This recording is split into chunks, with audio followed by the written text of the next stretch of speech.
the general manager of KRON-TV San Francisco, Mr. Harold P.C.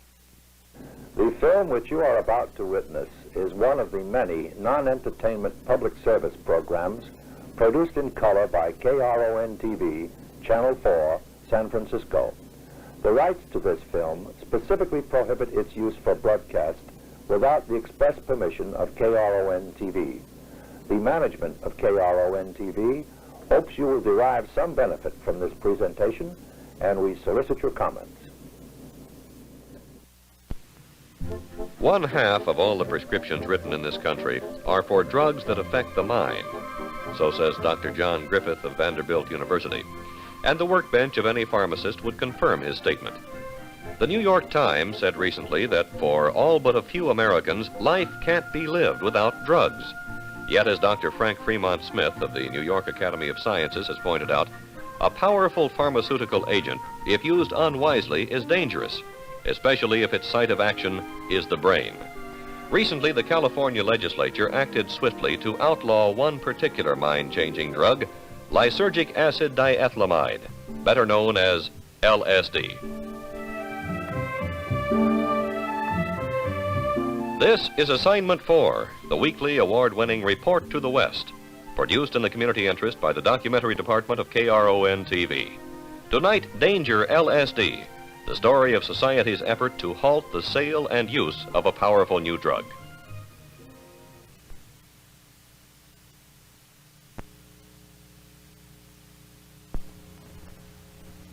Well, I feel for me it has brought me to a deeper awareness of myself and my relationships in my life that are important to me. And my whole feeling is that I am more conscious and thereby more effective in my life. This Bay Area housewife has taken a trip, that is, used LSD more than 15 times. LSD is also sometimes known simply as acid. The trips it provides can be pleasurable or disturbing, but this user does not like the term bad trips. I would be more inclined to call it a difficult trip. And that can be actually the most meaningful kind to have. As I would find that in one's personal life without the use of a psychedelic, sometimes the most difficult experiences in your life can, if you confront and meet them and deal with them, you come out of it a better human being. Dr. William Lammers, a child psychiatrist in Kentfield, has treated several youngsters who have had bad reactions from LSD. One of the earliest and most frequent problems is frightening hallucinations.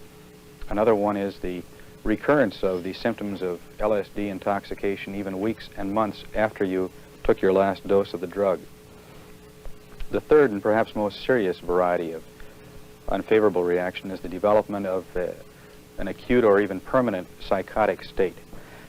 Dr. Joel Fort is director of the Center for Special Problems in San Francisco, which helps people with personality disorders. And finding happiness. So I think we are a drug-ridden society, and it's in this context that we would need to look at the use or abuse of any particular drug, such as LSD. A mind-altering drug is simply a drug that alters consciousness or thinking or the emotional state in some way. And this would include alcohol, the most extensively used mind-altering drug, sedatives, stimulants, narcotics, marijuana, a variety of other substances. People have used gasoline or glue fumes.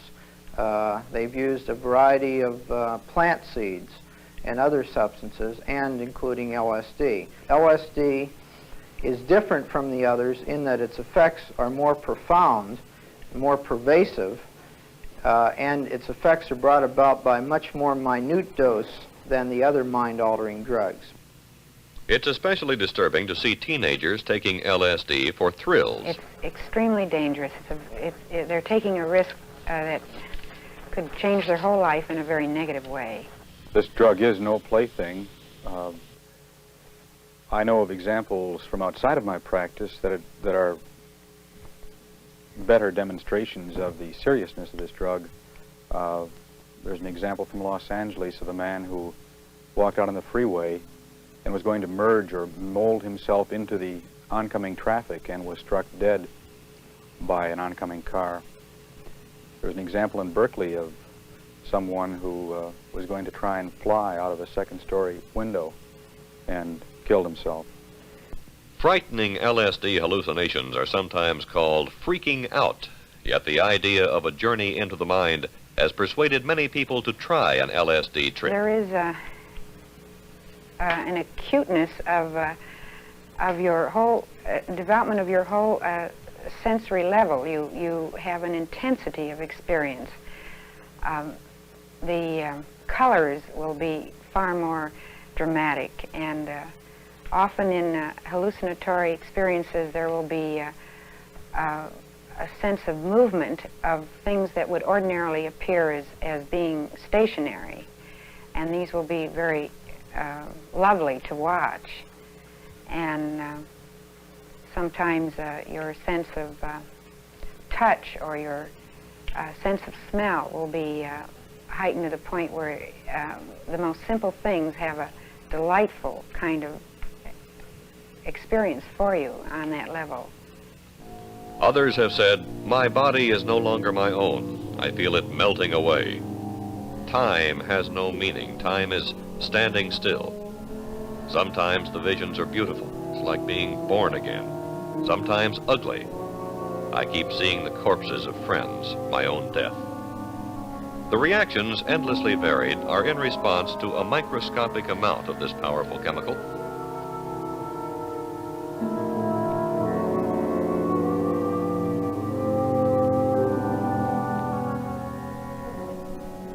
To some, LSD is the instrument of a new religion. The high priest or guru of this religion is Dr. Timothy Leary, who left Harvard University after the school objected to his experiments with the drug.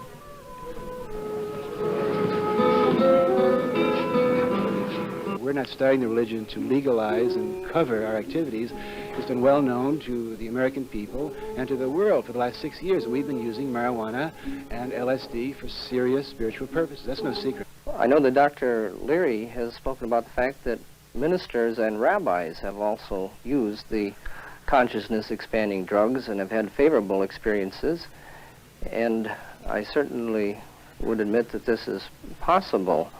However, in these kind of visionary experiences, the way may be sought for solutions to life's problems, life's questions, in a simple and easy manner. The Lutheran pastor in Berkeley, Sigurd Locken, feels Dr. Leary is missing the point of religion. And religion, again, is not a means of escaping from a cold, cruel world into a private world of comfort and integrity, but it is a means of finding integrity in social relationships and in community right here. If Timothy Leary is the high priest of LSD, two of its apostles might be Ron and Jay Thelin, who run the psychedelic shop in San Francisco's Haight-Ashbury district. We've never had this experience before. There's no tradition or no history in our country of a real spiritual kind of life. And we're confused right now. We're trying to find out what it means to have a spiritual, wholesome life and still be able to function daily, but still be able to live. One thing it does mean is that the symbols that our parents and the older generation that you speak about, the symbols that they live with, that they manipulate, are no longer meaningful, are no longer useful. It is an illusion that any of these drugs, and I think this also includes alcohol and the more socially acceptable mind-altering drugs, it would be an illusion to think that they really solve the problems. At best, they serve as a temporary escape, and at worst, they obscure the real problems and allow them to become much worse rather than doing anything towards solving them. When people talk about having bad trips, about this doing brain damage, being harmful, those people are setting up the bad trips they're talking about. If one goes into this experience thinking that it can be bad, then there's a chance it'll be bad. The whole problem is that legislators and doctors and psychiatrists, physicians have been pounding away at how dangerous this is because they have never had the joyous experience. Once you've had the joyous experience, then you don't talk about the dangers and it going bad because that's all based on fear. And it's getting over fear, getting out of fear that this whole community is all about. If it's a setting where they experience anxiety or it's conducive to anxiety, if, for example, they're taking it under illegal circumstances or they're taking an unknown dose or there's nobody around that they can trust in or nobody that's experienced in its use, they're much more likely to have a bad trip or bad experience than if they're properly prepared, they're mature people, they know the dose they're taking, it's a pure substance, and there's an experienced person available to help them achieve beneficial effects. So the setting is perhaps more important with LSD, but it also influences the reaction of any of these drugs. But most of all, it's the underlying personality state or character structure of the person taking a mind-altering drug that determines its ultimate effect. Because of its unique properties, LSD did not simply assume its place on the drugstore shelves. These mind-changing properties have been known since 1943. But only lately did LSD become the banner of a much publicized underground or subculture of our society. This world of late adolescence and post-adolescence is a post-war phenomenon centered in America, but reaching out to Europe and Japan as well. With more than half the world under the age of 25, it constitutes a powerful force. It brought into use the term generational gap because it's a world that people over 40, especially parents, find it almost impossible to understand. These youngsters were never poor. They're better educated than the generation that preceded them, and they take our rapidly advancing technology for granted. The bad, the possibility of nuclear war, and the good, where machines do most of the work. John D. Black, director of the Stanford Counseling and Testing Center, quotes a girl student as saying, "I tell my mother how miserable I am at school, but she tells all her friends I'm having a ball." Well, this lack of communication is widespread, with the age of 30 often regarded as the dividing line. Under that line, the words and music of popular songs, the haircuts, the clothes, dances, are almost totally alien to the older generation. I think it's a worldwide revolutionary thing. I think young people all over the world are aware that we have to change. Everybody has to change. And I think this is indicated in cities like Amsterdam, where the young people have won a seat on the city council, the provost. It's indicated by the growth of the underground press in this country. There's the East Village Other out of New York, the LA Free Press, the paper out of East Lansing, Michigan, the Oracle here in Haight-Ashbury. There's a whole underground press network building up within the country. And every major city in the country has a community. If there was a magic drug, as some of the proponents of LSD say, that would turn an ordinary, average person into a brilliant, creative genius, fully functioning and fully satisfied and fully happy, then certainly many more people would recommend such a drug and probably be taking it themselves. Unfortunately, LSD does not work that way, and part of the reason why it doesn't is what I mentioned before, that none of these drugs in themselves bring about the effects we talk about. It's a complex interaction with the underlying personality and intellectual level of the person taking them.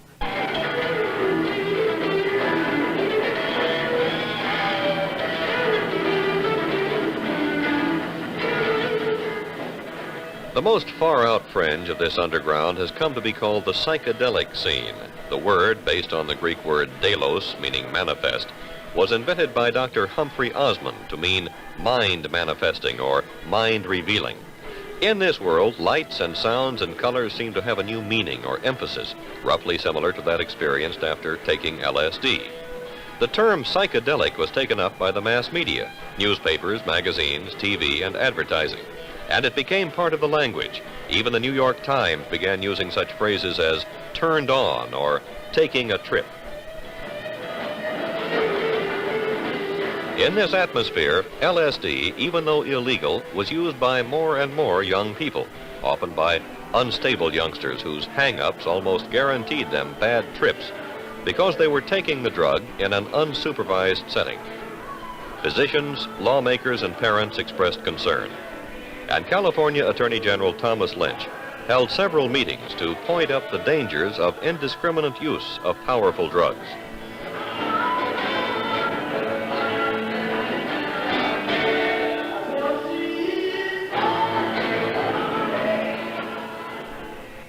Attorney General Lynch acknowledges that the use of LSD is increasing despite the new law against it. We know from past experience that the mere passage of a law in and of itself is not going to cure a problem. It will reach the people who are trying to make a profit from a drug such as this. Candor makes me say that there is a tremendous profit in it, just like there is in other illicit drugs. I have before me some capsules of LSD. Each one of those is worth $5, and there are 1,000 of them here in front of me. The pure LSD, which was produced by Sandoz Pharmaceutical Company, and which is no longer available, gave fairly clean LSD-type effects. Now the substances that are available and are called LSD apparently contain some impurities. They're giving people some unfavorable reactions. We've seen a number of these recently, and I know of many others throughout the Bay Area, of people who take LSD capsules and then experience reactions which are very distressing to them. I think it is true that the American people have become increasingly conditioned to taking drugs of various kinds, both because of the remarkable developments in medical care involving drugs, and because of the extensive advertising of these products, so that people have now learned through advertising and through many articles in the magazines and newspapers that whenever they have a pain, a problem, some form of tension or unhappiness, if they just take a pill of some kind or drink alcohol, all of these things will disappear. Alcoholic beverages, which we are inclined not to think of as addictive drugs, are a $12 billion a year industry in this country. The nation's attempt to prohibit their use was called the Great Experiment. It failed. Instead, the problem has increased year by year. We now have an estimated 4 to 6 million alcoholics in America. Some 15,000 traffic deaths and 200,000 injuries every year are blamed on drunk driving. 60% of all arrests are connected to alcohol. Cirrhosis caused by alcohol is a major cause of death. Likewise with tobacco, widely used but dangerous. Smoking causes thousands of deaths every year from lung cancer. Marijuana, according to the testimony of students, now is widely used on nearly every college campus and even around some high schools.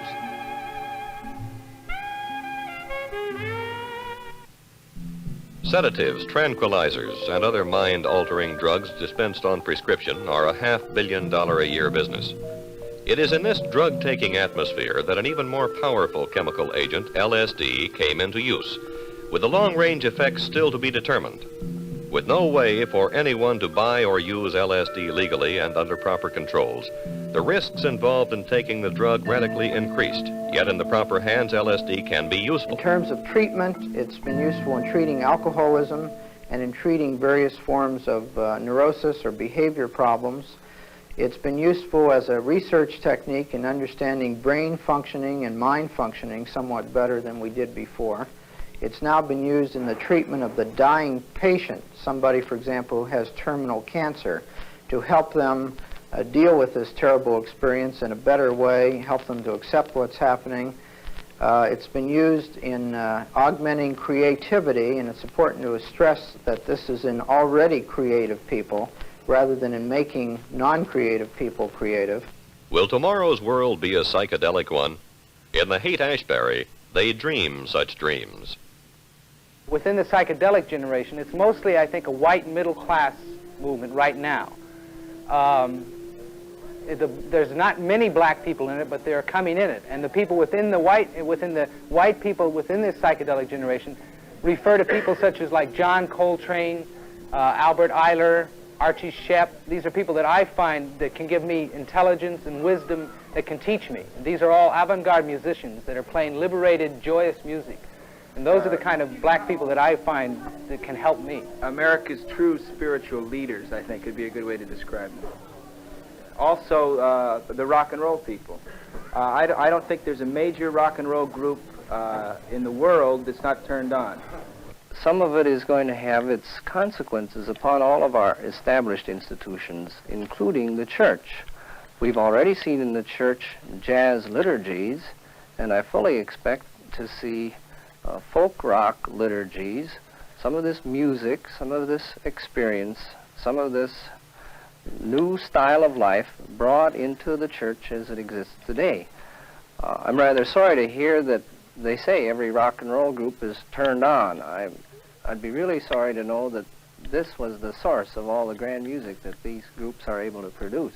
I'd like to say one more thing about San Francisco. I think San Francisco is the holy city. I think it's going to be the Mecca of the West. And what I'm going to propose in January, although I don't know about the ethical propriety of it, is that Allen Ginsberg run for mayor of San Francisco. Although the idea of a turned-on mayor of a holy city called San Francisco might be called psychedelic humor, it also points up the problem of how to control or channel the use of a powerful new drug in a society in which too many already are too willing to seek solutions to life's problems through drugs. A wise doctor once said, "I'm very wary of taking any kind of drug myself because I suspect that any drug strong enough to do me good is also strong enough to do me harm." Yet as we move further and further into a drug-oriented culture with thousands of new products being discovered every year, it becomes evident that the entire community must begin to learn more about drugs and their effects on human beings. We felt that it was most important that we put on an educational program so that we could bring to the young people, particularly people in our junior colleges, in our colleges, the terrible story of LSD, the tremendous damage that it can do. Children want to know about these drugs, and if they don't get sufficient information from their parents or from their teachers, they'll turn elsewhere. I think that the answer to what to do about LSD lies in educating not only children, but in educating parents and teachers about the problems associated with the drug and of the potential scientific usefulness of the drug in controlled experimental situations. KRON-TV asked Governor Ronald Reagan to comment on the problem. Well, I'm terribly frightened by the problem of LSD. I think there's been a great deal of misinformation by those who seem to see no harm in it. But as a parent and as a citizen, and certainly now in this position, I am greatly concerned. Here is a colorless, odorless, tasteless drug, hallucinatory drug, that is easily produced, so therefore difficult to control, and the misinformation from those who should know better is that it isn't harmful, that it sort of opens up the mind, that it's, we're even seeing some of our young people told it's a worthwhile experiment for them to indulge in this. But as nearly as we can learn, and from the most reputable of medical sources, it is a drug in which there is no knowledge about the eventual harmful results. We know that one individual can apparently escape with no problem. Others immediately have a great problem. There is a residual effect that this can come back with what might be permanent brain damage months after even just a single use of it. And I think it is shocking that anyone of any authority would today try to make young people believe that they can, with no risk to themselves whatsoever, play around with this very dangerous drug. That I think our only hope lies in a concerted effort of education so that young people will be aware that there is nothing smart, there is nothing grown up or sophisticated in taking an LSD trip at all. They're just being complete fools. Anyone that would engage in this or indulge in this is just a plain fool. The real danger from LSD, indeed from any drug, is its uncontrolled use by persons ignorant of the wide range of its possible effects. Laws and sermons will not erase this problem. Knowledge properly acted upon, will help to meet the challenge. Assignment 4 is produced in the community interest each week at this time by the documentary department of KRON-TV.